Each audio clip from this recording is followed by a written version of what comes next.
baru ini berhasil menjadi juara dunia matematika. Ada yang bilang orang Indonesia memiliki nilai rata-rata IQ rendah. Kami masih bisa terima, tapi kalau dibilang bodoh dan terbelakang, jangan salahkan. Assalamualaikum warahmatullahi wabarakatuh. Halo semuanya, dimanapun berada, jumpa lagi bersama saya Mbah Dul Channel. Saya ucapkan terima kasih yang sudah mensupport dan bergabung dengan channel ini. Semoga teman-teman dalam keadaan sehat, keadaan baik-baik saja.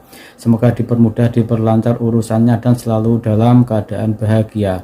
Oke teman-teman, dalam video ini saya mau mengulas sebuah video yang berjudul Iki Indonesia biasa tapi prestasi tinggi. Nah, di sini menyebutkan dan memberi contoh prestasi orang Indonesia, negara Indonesia yang telah diraih dan dicapai saat ini. Oke, untuk mengetahuinya kita sama-sama kita dengarkan ulasannya dalam video ini sampai habis. Oke, yuk.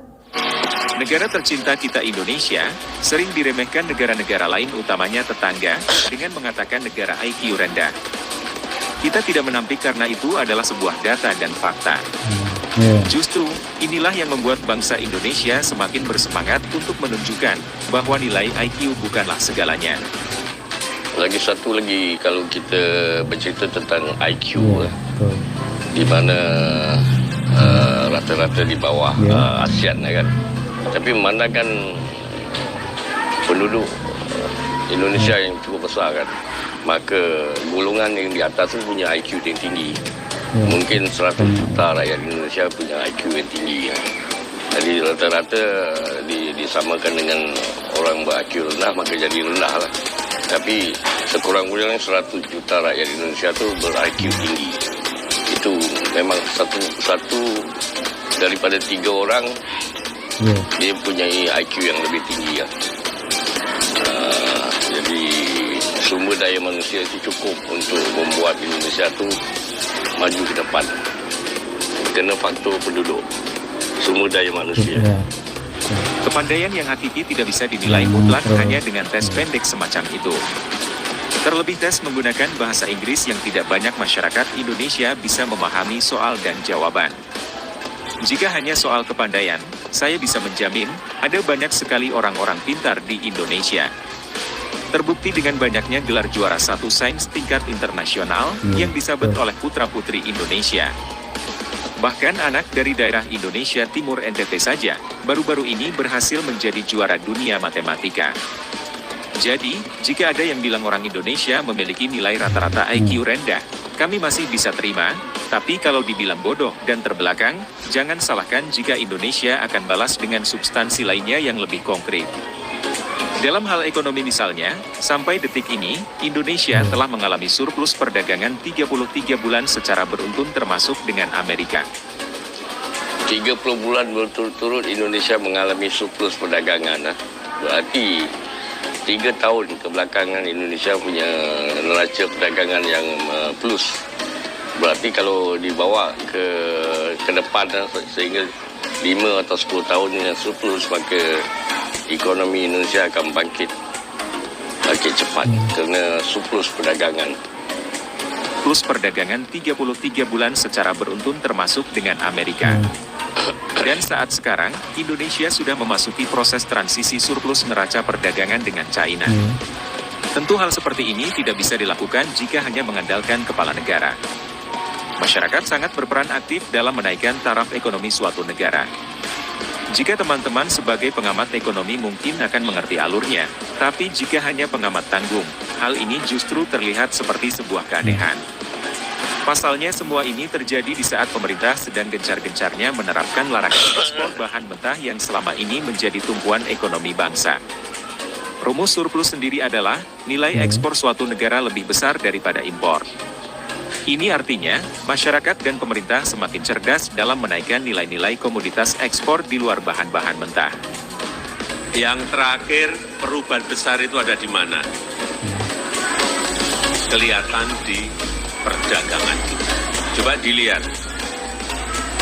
Kita itu seumur-umur tidak pernah yang namanya perdagangan itu surplus.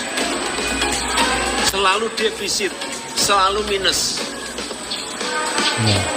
Coba dilihat di tahun 2022. karena banyak Kita korupsi. surplus 54 miliar US dollar. Itu kalau dirupiahkan 831 triliun rupiah.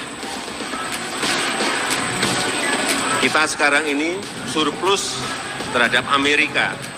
Barang kita yang ke Amerika sama barang mereka yang ke Indonesia, itu lebih banyak barang kita yang ke Amerika. Surplusnya 16,6.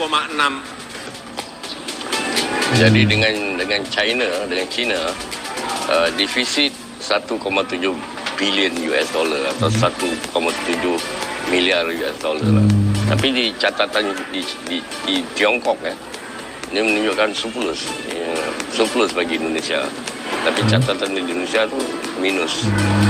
Jadi mana ini satu berita baik untuk negara. Miliar US dollar atau 253 triliun. Surplusnya 253 triliun.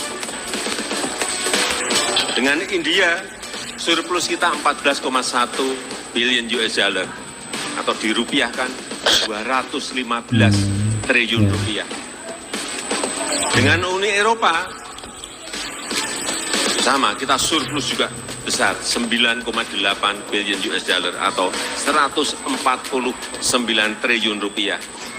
Seumur-umur kita dengan China itu selalu defisit minus 17 billion US dollar. Gede sekali.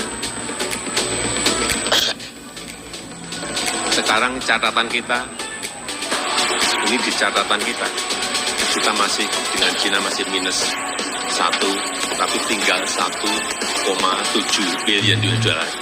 Dari 17 miliar menjadi 1,7. Tetapi catatan yang ada di Kementerian Luar Negeri China, kita ini sudah surplus 6 miliar. Ini ada beda catatan saja. Tidak hanya di bidang ekonomi, kemajuan juga banyak terlihat di beberapa sektor, utamanya sektor produktif. Dukungan masyarakat pada sikap pemerintah yang anti dibodohi bangsa asing adalah salah satu bukti konkret kalau masyarakat Indonesia bukanlah masyarakat yang terbelakang. Daya saing bangsa kita sudah mulai diakui dunia internasional. Bahkan ramalan pakar ekonomi dunia tentang Indonesia akan menjadi negara maju pada tahun 2045 bukan hanya sekedar asal ucap, melainkan representasi dari kecerdasan bangsa Indonesia dalam mengelola negara. Intinya adalah, bangsa ini menunjukkan evolusi yang menakjubkan di awal abad ke-21. Jika kita dulu sering mendengar berita luar negeri tentang Indonesia, tidak jarang kita merasa sedih, karena berita tersebut dipenuhi berita-berita negatif. Di antaranya kasus korupsi, teroris, kemiskinan, hingga kerusuhan. Namun sekarang, kita boleh sedikit berbangga diri. Karena berita tentang Indonesia di luar negeri sudah penuh dengan sesuatu yang membanggakan. Penuh dengan prestasi, di antaranya kemajuan ekonomi, kemajuan infrastruktur, raja penyelenggara event internasional, ketahanan pangan terbaik, penanggulangan wabah terbaik, hingga menjadi trend center arah kebijakan luar negeri dan masih banyak lagi. Banyak negara yang terkena prank Indonesia dalam mengambil sikap. Negara-negara yang selama ini so asik dan menganggap remeh Indonesia, cenderung stagnan dan mengalami kemunduran. Sudah sering kami singgung dalam konten-konten kami sebelumnya, bahwa Indonesia bersedia maju bersama dengan negara-negara yang tulus dan fair dalam bekerja sama. Begitupun sebaliknya, Indonesia akan menguliti negara-negara yang menyimpan maksud terselubung dalam bekerja sama. Menjadi negara yang baik memang terlihat bodoh, karena sudah terlalu banyak kemunafikan dalam kerjasama, baik bilateral dan multilateral. Bisa kita ambil pengalaman pada zaman era Pak Bambang, Indonesia yang pada saat itu menggunakan sistem zero enemy, habis ditelanjangi oleh negara-negara berkepentingan. Presiden Jokowi yang membuka gerbang kebangkitan Nusantara, bukan hanya sekedar keberuntungan, akan tetapi suatu takdir yang sudah ditentukan. Bumi Indonesia terlalu kaya kalau hanya untuk memberikan sumbangsih kepada dunia. Namun, Jokowi sebagai perwakilan dari kekuatan ideologi bangsa, telah menunjukkan bahwa sejatinya Indonesia bukanlah bangsa yang bisa selalu dipermainkan. Kemurnian bangsa ini bisa menjadi sebuah keganasan jika ketulusan yang diberikan hanya untuk dimanfaatkan. Terbukti dengan mulai meradangnya, negara-negara yang selama ini mengambil keuntungan sepihak dari kebijakan pemerintah kita. Sekuat apapun mereka menerobos untuk mengambil keuntungan tidak seimbang dari bangsa ini, maka sekuat itu juga bangsa kita menahan gempuran tersebut dan mempersiapkan serangan balik. Waktu mereka sudah habis, karena kedewasaan bernegara sudah mengambil alih tempat. Nah, itu tadi teman-teman prestasi yang diperoleh Indonesia. Walaupun IKI rendah tapi prestasi tinggi, yang sering direndahkan ya, tapi ternyata banyak prestasi yang diraih oleh Indonesia. Oke, semoga video tadi bermanfaat dan menjadi informasi untuk teman semua. Saya minta undur diri. Wassalamualaikum warahmatullahi wabarakatuh.